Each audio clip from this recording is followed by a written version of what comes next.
The local spotlight, shining a light on your community. And look, the local spotlight, we're swinging the Flow satellite over Apollo Bay in Victoria. We really fired it up today, the satellite. We went a little bit crazy. And we got a bit fired up too. We did. We went on a research mission.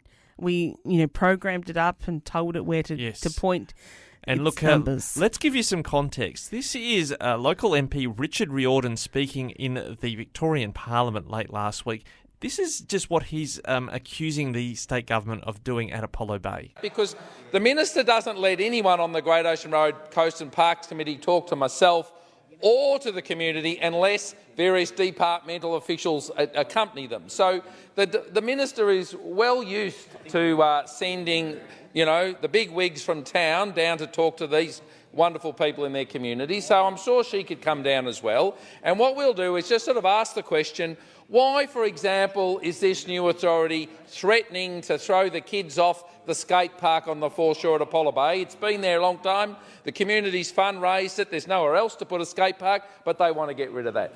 All right, now, that's when the Flow satellite came into play, Han. It did. We wanted to know exactly where the skate park was. So we did some reconnaissance with the satellite and found out that it's sort of probably midway, do you reckon, Ricky, between the golf club and the surf club.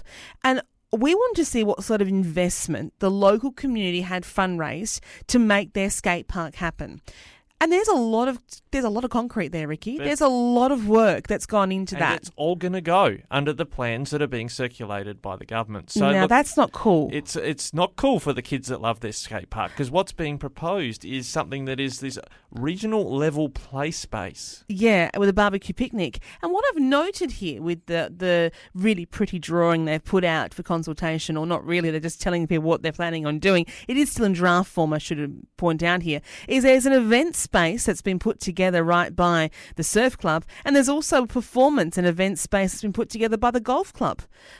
Do we need that many event spaces in one country town? Can't we leave some room for the kids so they can have something to do? Regional Australia doesn't have a lot of things for kids to do, like shopping malls. And we're talking teenagers and things like that. They need to have a place for them to play, for them to go out and do their turns and twists on their bikes and scooters and whatever else they want to do. Let's not take away things that actually are good for the local community, that keep young people doing things. In some instances, these skate parks that have gone in have been almost the only thing. Skate parks are now pump tracks, like we talked about earlier in the show. Yes. The only thing that for some young people that just go burn off some energy, and Lord knows they need to burn some energy sometimes. And I know that in the local town that I was in, they put together a skate park. The council put it together. They put one in. It was a small one, but it was still put in. And the young people on a Friday night, they'd go down with a youth group and actually cook a barbecue for the kids for free, and would chat to the kids, youth workers who were interested in what young people were doing and if they could help them in any way, whether that was getting them a Medicare card or getting them into a TAFE course or whatever it was they could do to be a support system for them. And that actually brought up governmental social workers from the city who wanted to be part of the community to find out what we could do to put better resources in for our young people.